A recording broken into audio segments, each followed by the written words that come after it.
Su sempiterna chaqueta de cuero y sus melenas le convirtieron en uno de los sacerdotes más conocidos de la diócesis malagueña. A Rafael Pérez Pallarés le bautizaron rápido como el cura moderno, calificativo que se acompañaba de compás de admirativo o de acordes hirientes según quien lo entonase. Pero no se trataba solo de la superficie. Su capacidad para transmitir el mensaje de Jesús a través de los medios de comunicación y, sobre todo, la revolución dinamizadora que ha formado en cada una de las parroquias por las que ha pasado han hecho que nuestro invitado de hoy se haya ganado el cariño y reconocimiento de una feligresía contenta de poder contar con un cura actual y cercano. Hoy el reservado torna en confesionario televisado. Hablamos de la Iglesia, de sus retos, de sus potencias, de sus errores, de sus éxitos y de sus fracasos. Pero sobre todo, y ya que estamos en vísperas de Navidad, de cómo puede servir a una sociedad tan necesitada de amor y fraternidad. Bienvenidos sean todos.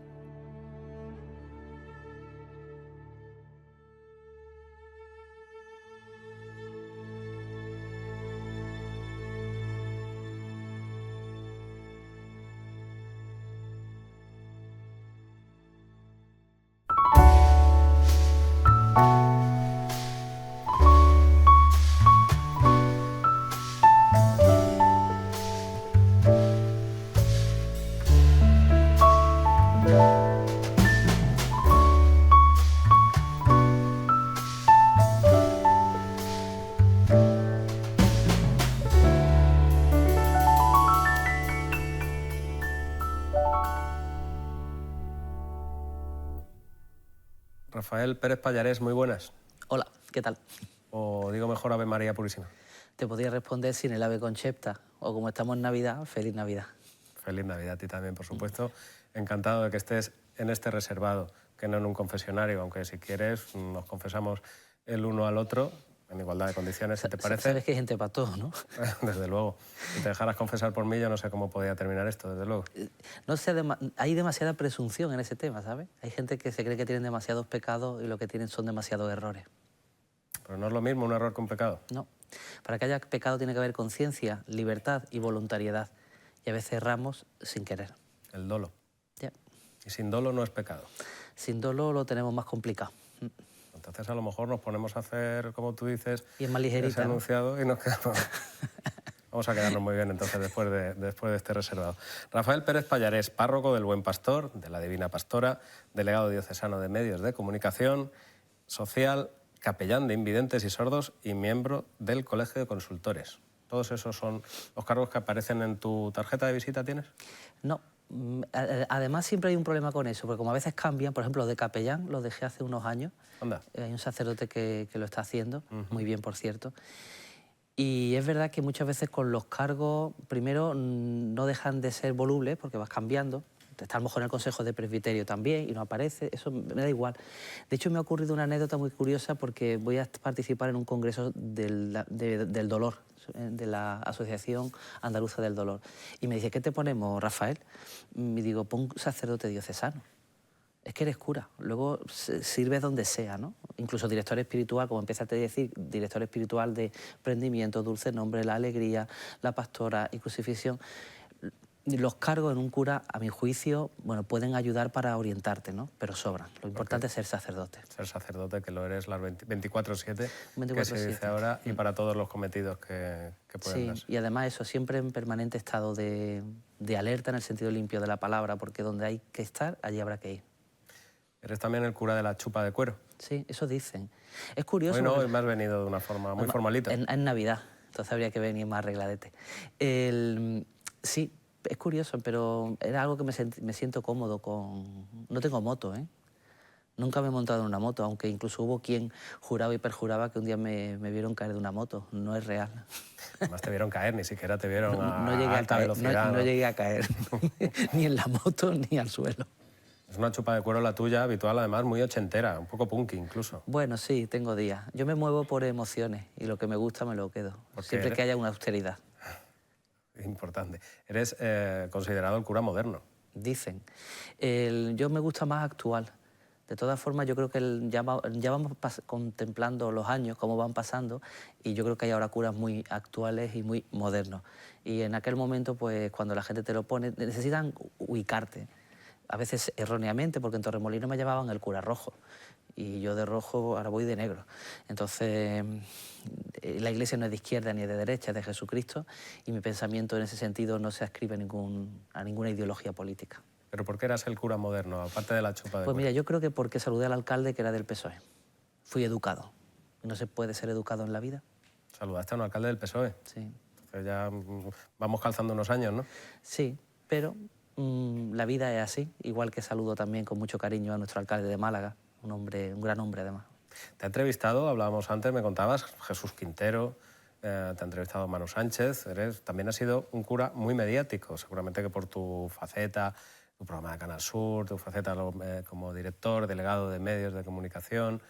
Muy honrado de que ahora te atrevas a sentarte conmigo en ese sentido, pero ¿cómo ha sido tener esa faceta quizá tan mediática?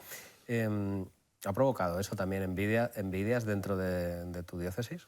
No lo sé ni quiero saberlo, no soy consciente de ello. A mí me ha movido siempre el transmitir el Evangelio, siempre. Y donde no han llegado otros he querido llegar yo. Y eso ha sido lo único que me ha movido, más allá de lo que la gente piense. Eso me ha hecho también ser pregonero de la Semana Santa de Málaga, ser predicador de la Novena de la Victoria, y lo que haga falta y lo que esté por venir. Ahora está en ciernes un guión de cine, ¿no? Es decir, lo que toque, lo haré, si viene, y creo que viene en nombre del Señor. ¿Qué ocurre? Que la sobreexposición también tiene un riesgo, como de sobra sabe, y hay que medir los tiempos. Cuando eres joven no controlas, no mides y lo quieres todo, y máxime en una personalidad como la mía que es muy expansiva. Agradezco a todas las personas que me han facilitado ponerme delante de una cámara, empezando por ti, terminando por el primero que me ayudó, en PTV, lo recuerdo, hace muchísimos años. Y sí es cierto que eso te permite hablar de Jesucristo. Yo si no hablo de... El problema es que a veces la gente se queda en el cura. Y ese es mi gran reto, es decir, hablar de Cristo al que amo profundamente, de su evangelio, que me parece transformador, que me parece revolucionario, y al que realmente, o por el que realmente vivo, quiero vivir y sobrevivir, porque de alguna manera en esta jungla en la que hemos convertido el siglo XXI, solo, a mi juicio, el Evangelio y Jesucristo tienen palabras que nos pueden ayudar a vivir y un mensaje que realmente es transformador. Y ese mensaje, Rafa, tú lo has dicho, reconoces quizá que puedes no haber pecado, porque ya hemos dejado claro cuáles son los pecados y cuáles los que no, pero sí errado por sobreexposición. Pero lo que sí es cierto es que a veces da la impresión de que el mensaje, ese mensaje que estás hablando del Evangelio, no llega lo suficientemente bien a la sociedad. Y quizá actitudes de esa mayor apertura o actualidad, creo que las que tú has abrazado, pueden permitir que lleguen mucho mejor. En ese sentido, ¿cómo ves la posición de la Iglesia actual? Yo la veo bien encaminada, pero teniendo en cuenta la pluralidad de la Iglesia. Hay gente que no le gusta a unos determinados curas, e incluso hay gente que no aguantan al Papa, vamos a hablar en plata, y eso, a mi juicio, es un error, porque no se acepta la diversidad. La palabra diversidad no tiene por qué estar asociada necesariamente a un colectivo, en este caso LGTBI, hubo quien le quitó el Q+. Pero la diversidad eclesial es muy grande. Es muy grande. Hay curas con un perfil, hay religiosos con un perfil, hay obispos con un perfil, hay seglares sobre todo, que es la gran base de la Iglesia, del pueblo de Dios, con perfiles distintos, con carismas distintos. Nadie está excluido, hablado de los bautizados. Dicho lo cual, ni la propia sociedad está llamada a ser excluida de la Iglesia porque tiene una voz también. De hecho, en el sínodo se ha intentado escuchar lo que la sociedad también nos plantea y los retos que plantea a la propia Iglesia católica. ¿Quién acepta menos esa diversidad? ¿Los de fuera, de la Iglesia me refiero, o los de dentro? Yo creo que los de dentro. Yo creo que la gente vive, yo creo que en el fondo es una cierta inmadurez espiritual o incluso personal. Lo que te da miedo, lo distinto, y nada más allá de eso. La libertad de los hijos de Dios es lo más bonito que tenemos. Lo distinto te ayuda a crecer, lo distinto te ayuda a entender, lo diferente te ayuda a crecer. Una conversación, viniendo hacia acá, hablaba con un empresario que vamos a comer, dice, es que ¿con quién puedo hablar yo de estas cosas? Dice, si no es contigo. Digo, pues vamos a hablar cuando tú quieras. ¿Y por qué esa resistencia al cambio? Una resistencia al cambio que evidentemente es humana. En general, ¿no? Yo creo que en general está la resistencia al cambio. En una empresa hay resistencia, en un partido político, en una familia, incluso cuando se incorporan gente nueva, están miradas con lupa. La resistencia al cambio es normal. Otra cosa es que sea recomendable. Yo creo que el cambio, siempre que sea sensato y venga de la mano de la razón y el corazón, es recomendable. Y sobre todo iluminado por la verdad, que es la que nos hace libres. Hay cambios que son perniciosos, que no echan marcha atrás. Y de hecho está ocurriendo en la sociedad. ¿Por ejemplo? Pues por ejemplo el rechazo a las personas. Es decir, parece que estamos cambiando en esta dinámica de polarización que se está diciendo ahora, estamos rechazando a las personas que son de fuera. Sin embargo, Alemania se ha echado a temblar cuando le han dicho que los médicos sirios igual se iban. O si nosotros en un momento determinado dijéramos que las personas latinoamericanas que están atendiendo a nuestros mayores se tuvieran que ir de las casas, nos echábamos a temblar.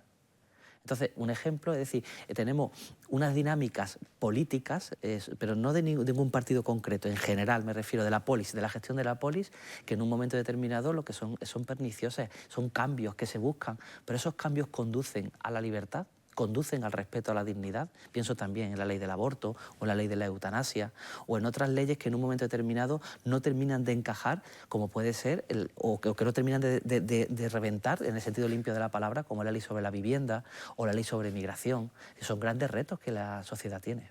¿Y la Iglesia tiene que opinar de todas estas cuestiones? Sí. No es que se meta en política, es que la Iglesia tiene un pensamiento sobre la polis, un pensamiento sobre la sociedad que emerge del Evangelio. Otra cosa es que tenga que respetar las leyes de cada país. Y otra cosa, sin ir muy lejos, incluso en países de mayoría islámica, la respeta, pero tiene una voz. ¿O acaso tenemos que estar silenciados? ¿O acaso no tenemos reflexión? La doctrina social de la Iglesia, permíteme la expresión, es la caña. Y la doctrina moral de la Iglesia, en el sentido personal, también es maravillosa. El problema está en que muchas veces no vivimos los cristianos como ejemplos o como modelos, y por tanto hay una ruptura, hay una fragmentación, pero también es cierto que a veces no se sabe explicar y otras veces, las más, a mi juicio, no interesa. Lo que viene de la Iglesia normalmente es visto con escepticismo, quizás porque se entiende que no es actual, se entiende que es más antigua. Por eso estoy yo convencido que igual que hay que hablar de Jesucristo, hay que renovar los lenguajes, para que renovando los lenguajes al menos intentar llegar al corazón de quien quiera escuchar. Porque bueno, la Iglesia también tiene quizá entonar algo de autocrítica de por qué en ciertos momentos se la ha mirado con escepticismo por épocas pasadas. ¿Eso lo ha hecho la Iglesia? Sí, ha pedido perdón, de hecho, me acuerdo ahora de Juan Pablo II, Francisco también lo ha hecho, Benedicto también ha reconocido, sin ir muy lejos, los errores sobre la pederastia, sin ir muy lejos, en una carta que no se me olvidará a la Iglesia de Irlanda. Pero eso no es suficiente, es decir, la renovación es permanente. Y la Iglesia es un ente tan universal. Es que estamos hablando de millones de católicos y millones de personas que asumen la fe católica. ¿La Iglesia es el Papa? No, la Iglesia es el pueblo de Dios. ¿La Iglesia son los obispos? No, la Iglesia es el pueblo de Dios. Lo que pasa es que luego están los representantes. Y en ese sentido es verdad que a veces hay algunos que tienen más aciertos, otros menos, y otras cosas también que hay que decir, que no hemos caído ahora tampoco de un nido, es que no siempre la Iglesia es aceptada en su pensamiento, legítimamente, por otra parte. Entonces es una forma de desprecio, despreciando, eso es lo que decía. Pero solo por ser Iglesia. Sí, ya están los curas metiéndose donde no deben, ¿no? Yo creo que en España somos muy anticlericales. Las nuevas generaciones no, ¿eh? Me sorprende gratamente. Vamos a tratar eso ahora, porque sí da la impresión de que está habiendo una cierta reacción y ves unas iglesias que antes no se llenaban, las ves hasta arriba los domingos. Pero sí te quería preguntar si no se percibe en la Iglesia que también hay algo de ideologización en esa reacción. Sí. Algo de política por detrás. Lo he dicho al principio, que la Iglesia no es de izquierda ni de derecha, es de Jesucristo. Tú sabes que en Canal Sur tengo un programa de radio y una de las felicitaciones que recibí de un obispo que falleció, que luego fue castrense, Monseñor... él fue obispo de Jerez, no recuerdo ahora, fue precisamente por eso, por decir que la Iglesia no era de izquierda ni de derecha, era de Jesucristo, era en la época de Aznar. En la época en la que la cadena COPE decía que teníamos que estar al lado de Aznar.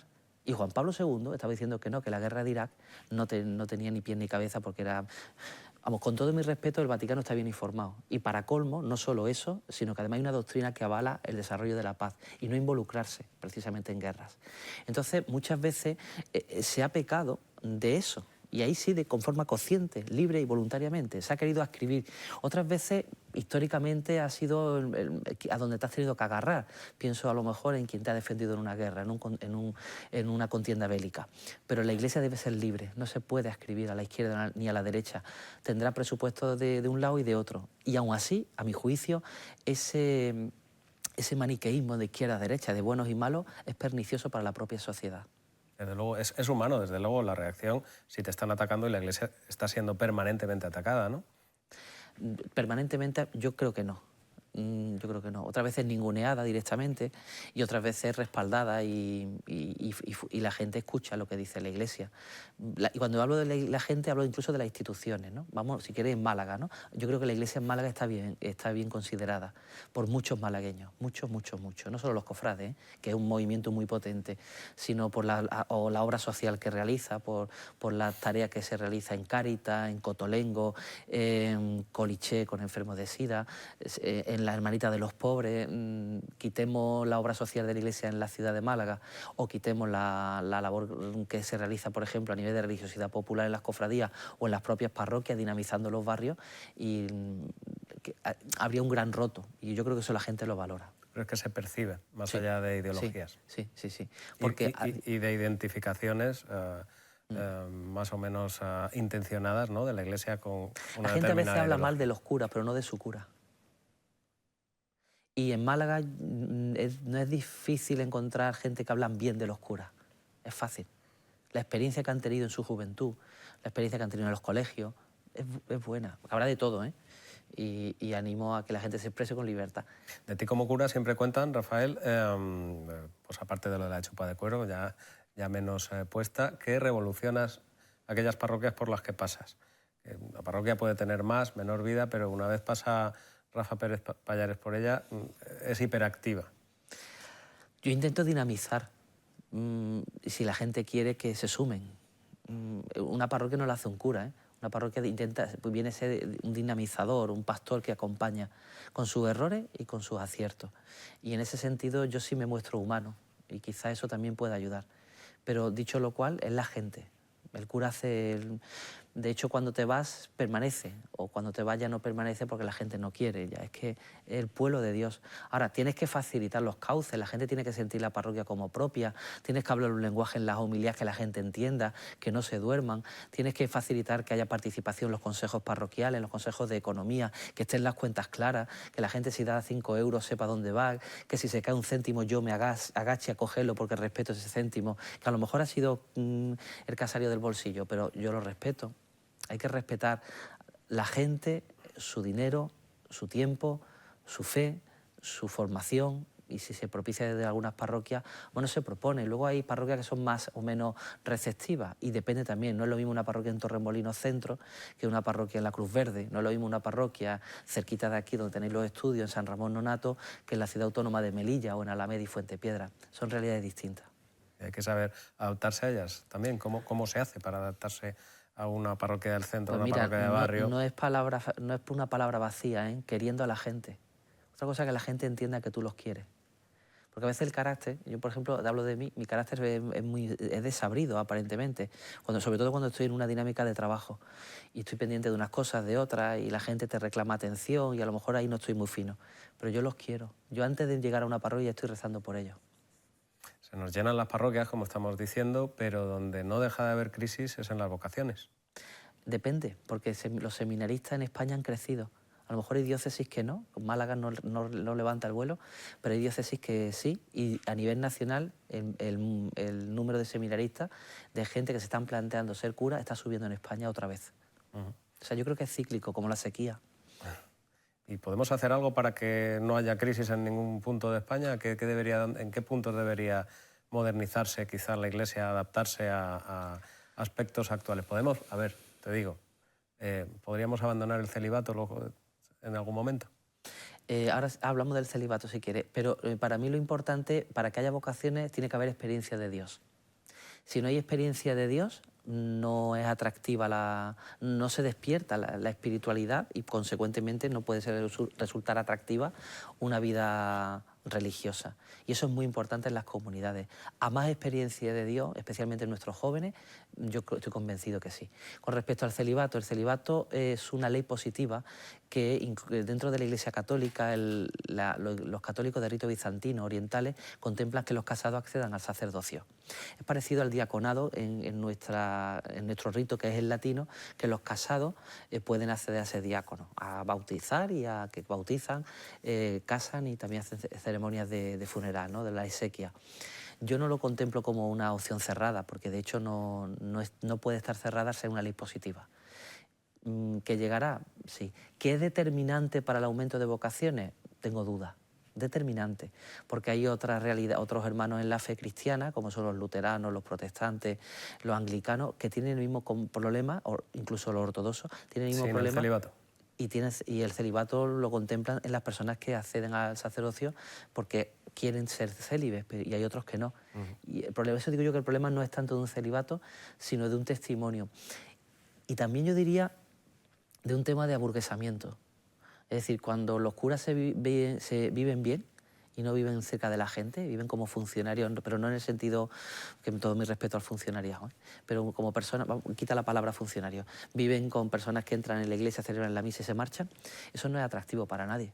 Entonces los jóvenes menos, los jóvenes quieren llegar a la luna, quieren revolucionar el mundo, salvo que quieran vivir a cuerpo de rey. Y los buenos curas, que los hay en Málaga y muchos, no viven a cuerpo de rey. Pero existe el riesgo de caer en el aburguesamiento, que el Papa, no lo digo yo, también lo reclama en los curas, que estemos atentos. Por eso es muy importante la austeridad, por eso es muy importante la vida de oración y por eso es muy importante mirarle a la cara a la gente y saber a qué huelen. ¿Mujeres ordenadas? Eso es una cuestión de teología que a mi juicio, mi planteamiento excede. Si yo he tenido una cosa buena, en la que no me arrepiento, es que no he profundizado, no me han mandado a Roma a estudiar. Y entonces no tengo yo una profundidad teológica, académica, que en un momento determinado pudiéramos entrar en... Yo no puedo manifestar una opinión personal sobre eso, entendiendo que hay una teología y una reflexión que la tiene en este momento y eso sí está cerrado. Rafa, se nos retira nuestro obispo. Sí. Él presenta la renuncia, como es preceptiva dentro de la normalidad, a los 75 años, el 22 de diciembre, el día de la lotería, que es domingo para Maseña, si no me equivoco. Sí. Y luego empieza un proceso normal, en el que previsiblemente estará un tiempo y llegará otro que viene a su casa. ¿Cómo calificas el ministerio de don Jesús?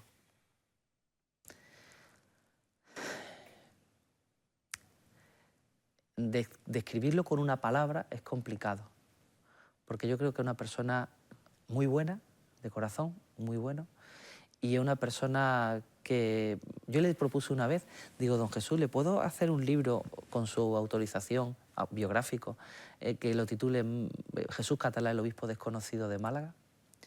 Y creo, yo he tratado y he trabajado mucho con él y lo quiero, y lo respeto, como no puede ser de otra forma, no solo por su figura, sino por toda su manera de trabajar que ha tenido. Pero yo creo que para Málaga, lo digo con dolor, es la percepción que tengo, no ha sido conocido en toda su grandeza humana, espiritual. El motivo lo desconozco. No sé si es una cuestión de que los prejuicios frenan, no sé si es una cuestión de una manera, un concepto episcopal que hay, no lo sé. Oye, tiene que ser difícil para un delegado de medios de comunicación, para un portavoz, digamos, de la Iglesia, que quien esté al frente sea un obispo desconocido, ¿no? Bueno, yo lo conozco y lo miro a la cara y sé de qué va. No digo desconocido por ti, digo que no termine de ser conocido por la feligresía. Bueno, pero es que quien tiene que ser conocido es Jesucristo. Es que en ese sentido yo creo que don Jesús acierta cuando habla de Cristo y no se proclama a él. Los que somos a lo mejor más carismáticos por carácter, que tú dices, bueno, en un momento que me hable de Cristo ese hombre, que me hable. Pero a lo mejor hay personas que tienen un perfil mediático más bajo y sí te hablan de Dios. Y sí gestionan, y son honestos, y son respetuosos. Y yo, por ejemplo, hay cosas que he vivido con él, por ejemplo, encuentros del colectivo LGTBI con él, cordiales. Y eso no trasciende. ¿Por qué? O en prisiones, o cuando ha viajado a Melilla, a La Valla y a Ceti. Eso no trasciende porque él no quiere, porque él no quiere ese protagonismo. Él prefiere que la agenda de la diócesis la tenga la fuerza de su pueblo, no ese personalismo. De hecho, si entras en la web, rara vez hay muchas fotos del obispo precisamente por lo mismo. Entonces yo creo que él tiene la virtud de dar un paso atrás para que sean otros los protagonistas. He dejado mucha libertad al clero de Málaga. Él ha dejado libertad para hacer, para actuar. Y recuerdo una frase que dijo, que se le dijeron por lo visto en su ordenación, le dijeron: Jesús, que no seas nunca obstáculo para que la gente desarrolle el Evangelio. Yo creo que esa actitud es muy buena. ¿Y cómo te gustaría que fuera quien suceda a don Jesús? Un hombre de Dios. Porque siendo un hombre de Dios será un hombre del pueblo. Don Rafael, ¿y cómo va a vivir usted la Navidad? Pues ya he puesto el Belén, que tengo una gata y que no sé cómo ponerlo, no sabía cómo ponerlo, para que la gata no lo destroce. Y además el Belén que le regalé a mis padres con mi primer sueldo de maestro. Qué bonito. Y le tengo especial cariño. Entonces he intentado que la gata no lo destroce y he puesto el Belén, y te digo que he puesto el Belén porque voy a rezar delante del Belén, lo intento. Me gusta empezar la noche vieja de rodillas. El paso de año, me gusta hacerlo de rodillas, estoy con mi madre siempre, entonces en ese sentido no estoy de fiesta y no voy a dar el cante, a ponerme de rodillas. Y luego, vamos, en actitud de oración me refiero, y luego en la misa del gallo, que es a las 12, en el Buen Pastor, que me gusta mantener las horas. Este año nos juntamos Divina Pastor y Buen Pastor, me gusta mantener las tradiciones. Es que es muy tarde, pues ve a otra misa, como Málaga tiene muchas misas, la de las 12 en el Buen Pastor. Además, cuando llegamos ya de la cena, llegamos contentos, y eso es muy bonito. ¿Tiene público esa misa? Mucho, mucho. Esa es la Navidad de don Rafael Pérez Pallarés. Luego hay una parte que como ha habido un silencio ahí, pero sí te lo voy a decir, porque no me gusta olvidarme de la gente que necesita cosas. ¿Siente a un pobre en su mesa, se decía antes? Sí. Yo por respeto a la casa parroquial no lo hago, porque luego todo se sabe y no es mi casa, en definitiva. Pero intento que parte de lo que tengo llegue a la gente. A lo mejor muy lejos. El otro día escribía Rafa que a ciertos cristianos parece que le molesta la pobreza. Sí, lo leí. Lo escribí, me parece, fui yo. Sí, lo escribiste tú. Sí, y es verdad, molesta, pero al cristiano y al no cristiano. Pero en el fondo es porque le falta la experiencia de Dios. Porque el que no ve en un pobre a Jesucristo no es un buen cristiano. ¿Y cómo felicitaría a todos nuestros televidentes, a quienes nos escuchan también a través de Canal Málaga Radio, cómo felicitaría a Rafa Pérez Pallarés la Navidad? Deseando una feliz y santa Navidad. ¿Sí? ¿Por qué? Pues porque la palabra santa, que puede tener connotaciones un poco así, me acuerdo ahora de Alaska, no quiero ser santa, beata, es plenitud. Y vivir una feliz y plena Navidad es muy bonito. Alejada, eso sí, de aquellas cosas que no hagan daño. A veces se rompen las costuras de la familia en Navidad. Yo felicitaría deseando una feliz y plena Navidad, una feliz santa Navidad, y también deseando que nos controlemos un poco en gastos, en silencio, en lo que decimos, en lo que hacemos. Austeridad, me decías al principio, Sí. o fuera de cámara, creo. Sí, austeridad. Pero austeridad en el sentido no solo económico, que también, sino a la hora de gestionar emociones. Como diría, córdate un poco. Porque cuando en Navidad nos juntamos todos, a veces hay gente a la que se le va la cabeza. Hay que tener mucho cariño y tener mucha delicadeza, porque hay familias rotas, con muchos problemas laborales, emocionales, de socialización también. Y luego tenemos nuestros ancianos en casa y a los abuelos hay que quererlos. Pues amén. Sí, así sea. Ha sido un placer, Rafa. Me dejo para la próxima algo que has dicho, lo del guión de cine, que no nos ha dado tiempo a abordarlo, pero ya no nos da tiempo, tenemos que despedir. Así que así tienes una excusa para volver y contarnos eso que nos has indicado. Cuando se estrene, venimos. Muy bien. Muchísimas gracias, ha sido un verdadero placer y nos lo hemos pasado muy bien. Gracias a vosotros.